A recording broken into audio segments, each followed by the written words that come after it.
दोस्तों नमस्कार।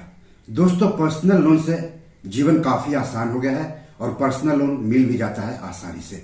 आप मोबाइल दुकान में गए हैं, आपको मोबाइल लेना है, आपके पास पैसे नहीं है, फट से पर्सनल लोन ले और मोबाइल खरीद ले। आपके बच्चे की फीस देनी है, आपके पास पैसे नहीं है, फट से पर्सनल लोन ले और बच्चे की फीस जमा कर दे।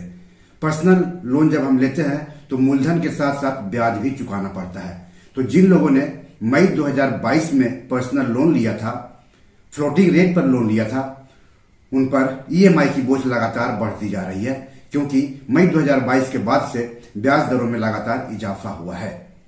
तो क्या जब से आपने फ्लोटिंग रेट पर पर्सनल लोन लिया है तब से आपकी ईएमआई में लगातार इजाफा ही हो रहा है, यानी पर्सनल लोन आप पर बोझ बनता जा रहा है। बात पर्सनल लोन की हो रही है तो पर्सनल लोन यानी व्यक्तिगत कर्ज बड़े काम की चीज है, लेकिन जब आप एकदम जरूरत पड़ने पर लें, कर्ज चुकाने की क्षमता के हिसाब से लें और कर्ज की ईएमआई नियमित समय पर चुकाते रहेंगे, तभी ये आपके काम आएगा। कई लोग अपने शौक पूरे करने के लिए या गैर जरूरी चीजों के लिए पर्सनल लोन लेते हैं, या फिर अपनी क्षमता से ज्यादा पर्सनल लोन लेते हैं, या फिर पर्सनल लोन तो लेते हैं लेकिन उसे समय पर चुकाते नहीं है, पर्सनल लोन चुकाने में चूक कर देते हैं। तो ऐसे में पर्सनल लोन बोझ बन जाता है। तो अगर आपने पर्सनल लोन लिया है या फिर पर्सनल लोन लेने जा रहे हैं या पर्सनल लोन की ईएमआई आप पर बोझ बन गया है तो इस एपिसोड को अंत तक देखिए। पर्सनल लोन की पूरी बात हम इस एपिसोड में आपको आगे बताएंगे, लेकिन सबसे पहले आप सबसे गुजारिश है कि चैनल के लिए नए हैं तो तुरंत सब्सक्राइब कर लीजिए, वीडियो को ज्यादा से ज्यादा शेयर कीजिए ताकि ज्यादा से ज्यादा लोगों तक जानकारी पहुंचे। हो सकता है आपके एक शेयर से आपके किसी अपनों का ही फायदा हो जाए। तो चलिए आगे बढ़ते हैं और बात करते हैं पर्सनल लोन की। दोस्तों दरअसल देश के केंद्रीय बैंक भारतीय रिजर्व बैंक यानी आरबीआई ने बैंकों के लिए यह अनिवार्य बनाया है कि वे ईएमआई पर आधारित सभी तरह के personal loan fixed interest rate पर दें। आरबीआई ने ईएमआई आधारित पर्सनल लोन से जुड़े एफएक्यू यानी अक्सर पूछे जाने वाले सवालों में यह भी कहा है कि उसके द्वारा जारी सर्कुलर के दायरे में ईएमआई आधारित सभी तरह के पर्सनल लोन आते हैं, भले ही इंटरेस्ट रेट किसी एक्सटर्नल बेंचमार्क से जुड़ी हो या इंटरनल बेंचमार्क से। आगे हम आपको फ्लोटिंग रेट पर पर्सनल लोन और फिक्स रेट पर पर्सनल लोन में क्या अंतर है, किसमें ज्यादा फायदा है, किसमें नुकसान है, इसके बारे में भी बताएंगे।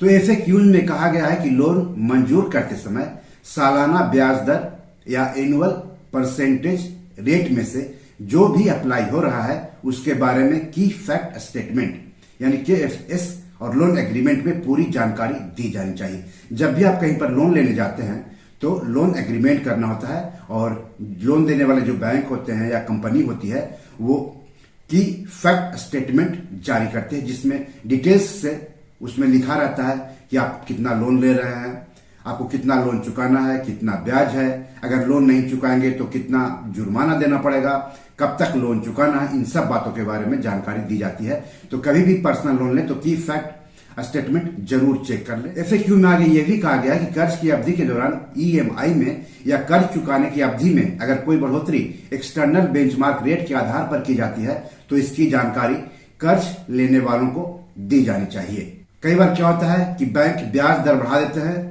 लेकिन आपको जानकारी नहीं देते हैं और वो या तो ईएमआई की अवधि बढ़ा देते हैं या फिर ईएमआई की किस्त बढ़ा देते हैं, और जब आप बैंक से पता करेंगे तब बैंक आपको जानकारी देंगे। लेकिन आरबीआई ने जो एफएक्यू जारी किया है उसमें साफ कहा गया है कि जब भी बैंक ईएमआई की रकम बढ़ाएं या ईएमआई की किस्त बढ़ाएं तो ग्राहकों को इसकी जानकारी जरूर दें, या तो एसएमएस करके दें या फिर ईमेल के जरिए दें, लेकिन इसकी जानकारी जरूर दें। एफएक्यू में यह भी कहा गया है कि तिमाही स्टेटमेंट दिया जाना चाहिए लोन लेने वाले ग्राहकों को, जिसमें उस समय तक के प्रिंसिपल और इंटरेस्ट रेट, ईएमआई अमाउंट, बची हुई ईएमआई और लोन की अवधि के लिए सालाना ब्याज दर की जानकारी होनी चाहिए। तो अगर आप पर्सनल लोन लेते हैं तो इन सब चीजों के बारे में आपको अवगत होना चाहिए, जानकारी होनी चाहिए। कर्ज अवधि के दौरान बाहरी बेंचमार्क दर के कारण ईएमआई या अवधि में किसी भी वृद्धि के बारे में ग्राहकों को सूचित करना चाहिए। ये आरबीआई ने बैंकों को निर्देश दिए हैं, लोन देने वाली कंपनियों को निर्देश दिए हैं। एफएक्यूज में कहा गया है कि रेगुलेटेड इकाइयां यानी आरई यानी जो आरबीआई से रेगुलेटेड कंपनियां हैं या फिर बैंक, वो और बैंकों को ईएमआई आधारित पर्सनल लोन की सभी कैटेगरीज के लिए फिक्स्ड इंटरेस्ट रेट प्रोडक्ट अनिवार्य रूप से ऑफर करने होंगे, यानी ब्याज दर समान रखनी होगी। पर्सनल लोन की ईएमआई चुकाने की अवधि में। इन इकाइयों को कर्ज लेने वालों को यह विकल्प देना होगा कि वो इंटरेस्ट रेट में बदलाव के समय फिक्स रेट का विकल्प चुन सके। दोस्तों, आपको बता दूं कि अगस्त 2023 में आरबीआई ने बैंकों को निर्देश दिया था कि वे ईएमआई के जरिए लोन चुकाने वाले लोगों को फिक्स्ड इंटरेस्ट रेट सिस्टम या लोन की अवधि बढ़ाने में से कोई विकल्प चुनने की इजाजत दे, यानी फिक्स्ड या फ्लोटिंग। आरबीआई के इन निर्देशों का मकसद यह था कि ब्याज दरें बढ़ने के दौरान कर्ज लेने वाले मुश्किल में नहीं फंसे। लेकिन मुसीबत आ गई। मई 2022 के बाद से ब्याज दरें बढ़ी हैं, क्योंकि महंगाई पर काबू पाने के लिए आरबीआई ने इस दौरान बेंचमार्क लेंडिंग रेट यानी रेपो रेट बढ़ाया है। तब से लेकर फरवरी 2023 तक आरबीआई ने रेपो रेट 250 बेसिस पॉइंट्स यानी 2.50% बढ़ाया था। इसके चलते कर्ज लेने वाले कई लोग ऐसी स्थिति में फंस गए हैं जिससे उनकी या तो लोन की अवधि बढ़ गई या फिर किस्त की रकम बढ़ गई, यानी ब्याज बढ़ने के साथ साथ ईएमआई का बोझ भी कर्जदारों पर बढ़ता चला गया, खासकर उन कर्जदारों पर जिन्होंने फ्लोटिंग रेट पर पर्सनल लोन लिया था। करीब 2 साल से यह ब्याज दर उसी स्तर पर स्थिर है। इसके कारण बड़ी संख्या में उधारकर्ताओं यानी लोन लेने वालों को परेशानी का सामना करना पड़ रहा है। हाल के दिनों की एक रिपोर्ट से पता चलता है कि बीते कुछ सालों में 1 से ज्यादा पर्सनल लोन लेने वालों की संख्या बढ़ी है। छोटे कर्ज लेने वाले करीब 50 लाख लोग ऐसे हैं जिन्होंने 4 या उससे ज्यादा लेंडर्स यानी कर्ज देने वालों से कर्ज लिए हैं। इतना ही नहीं, क्रेडिट ब्यूरो CRIF हाईमार्क के आंकड़ों से पता चलता है कि 3 या उससे ज्यादा लेंडर्स से कर्ज लेने वालों की संख्या 1.1 करोड़ है। अब आपको बताता हूं कि फिक्स लोन रेट और फ्लोटिंग लोन रेट कैसे आपकी ईएमआई पर असर डालता है। कर्ज की ब्याज दरें 2 साल से उच्च स्तर पर बनी हुई है, जैसा कि मैंने आपको पहले बताया है।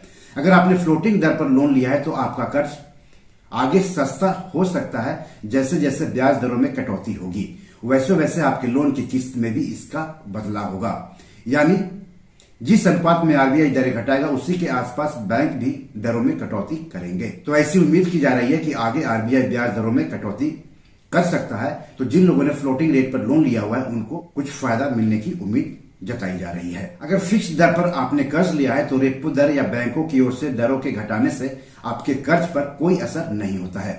आपको उसी दर पर लोन चुकाना होता है जिस दर पर आपने पहले कर्ज लिया है। ऐसे में अगर लोन रेट कम किया जाता है तो बेहतर होगा कि आप फिक्स दर वाले कर्ज को अब फ्लोटिंग दर में बदलने की योजना बना लें। फ्लोटिंग दर पर कर्ज लेने का मतलब भी जान लें। जानकारी से बेहतर विकल्प मानते हैं। बैंकों की ब्याज दरें कभी भी एक सीधी रेखा में नहीं होती है, यह कम भी होती है और ज्यादा भी होती है। ऐसे में अगर आपने फिक्स दर पर लोन लिया है तो जब दरें घटती है तो इसका फायदा नहीं मिलता है, इसलिए कभी भी कर्ज फ्लोटिंग दर पर ही ले। अगर कम समय के लिए ले रहे हैं तो फिक्स दर बेहतर है, लेकिन लंबे समय के लिए जैसे होम लोन या कार लोन या कोई पर्सनल लोन भी लें जो कि 3 से 5 साल की अवधि या उससे ज्यादा समय के लिए है तो फ्लोटिंग रेट बेहतर विकल्प हो सकता है। भारी भरकम किस्त से बचने के लिए आइडिया यह भी है कि लोन लेने के पहले दूसरे और तीसरे साल तक जितना प्रीपेमेंट आप कर सके कर दीजिए। इसके एवज में लोन अवधि घटाएं। आप देखेंगे कि कुल कर्ज का महज 10 से 20% प्रीपेमेंट करने से लोन अवधि 6 से 7 साल घट जाएगी। तो पर्सनल लोन पर आरबीआई द्वारा जारी किया गया FAQs का लिंक इस वीडियो के डिस्क्रिप्शन में आपको मिल जाएगा। आप इत्मीनान से उसको पढ़ सकते हैं और पर्सनल लोन की ईएमआई से जुड़े आरबीआई के ताजा निर्देश का नफा नुकसान भी समझ सकते हैं। बी और मनी मैनेजर में आज इतना ही। इस एपिसोड पर अपनी राय जरूर दें। पर्सनल लोन पर आरबीआई के ताजा निर्देश से क्या लोन लेने वालों को फायदा होगा इसके बारे में भी लिखिएगा। इस एपिसोड या पैसे जुड़े कोई सवाल हो तो जरूर पूछिएगा और आगे किस टॉपिक पर वीडियो चाहते हैं हमें बताएंगे तो अच्छा लगेगा। धन्यवाद, नमस्कार।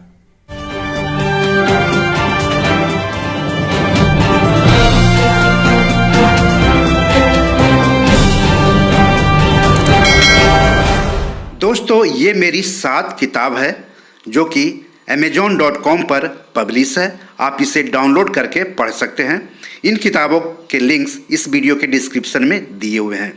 इन 7 किताबों में से 5 किताब मनी मैनेजमेंट पर है, यानी पैसा निवेश करके अधिक पैसा कैसे कमाएं पर आधारित है।